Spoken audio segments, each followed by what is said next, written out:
Joining us on the line is Heidi. She is a mom on a mission to fix Colorado's soaring crime and inflation. She is running for governor of Colorado versus Jared Polis. Heidi, thanks so much for joining the show. Really appreciate it. Well, thanks, Ben. We are fighting the good fight out here in Colorado, hoping we get caught up in this red wave. The polls are tightening. And as Jared Polis likes to call me, I'm a mad mom. He called me that in a debate. But I am mad about how bad things have gotten in Colorado in just 4 years.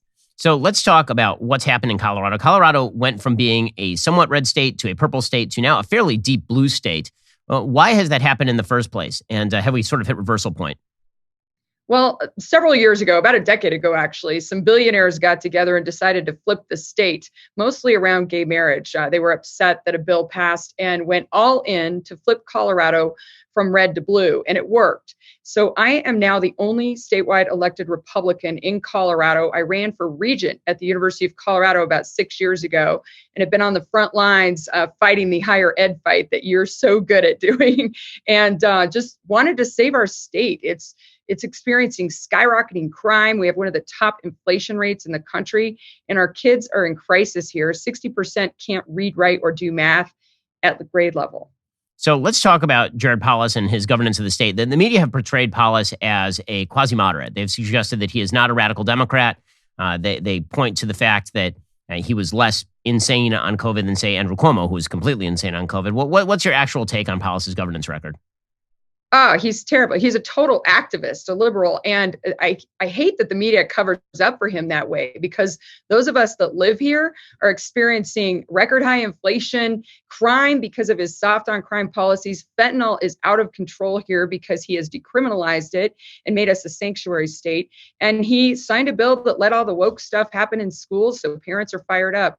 He also has brought the Green New Deal here to Colorado and decimated our oil and gas industry. So there is nothing moderate about Jared Polis.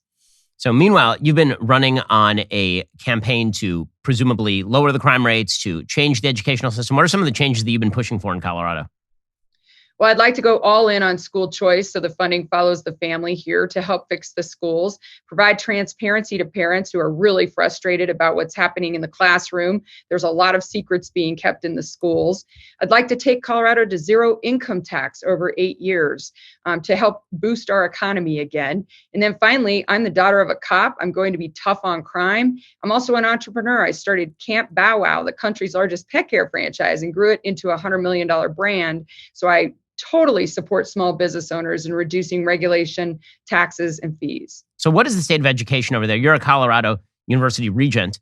As you say, you're one of the few statewide elected officials who is Republican in the state of Colorado. So what is the status of education in the state of Colorado? It's a mess. 60% of our kids can't read, write, or do math at grade level. And parents are fired up about the woke stuff happening in the classroom. It's full on here in Colorado because of a bill Jared Polis signed a few years ago. And then finally, African-American and Hispanic kids are really suffering. 95% in Denver public schools cannot read at grade level right now. So we need to give power back to the parents, go all in on school choice, and make sure that our kids get back on track. He shut down schools, he shut down churches, he kept kids out of sports. There was nothing moderate about how he handled COVID. And we had one of the highest nursing home death rates in the country in fall of 2020, higher than Cuomo.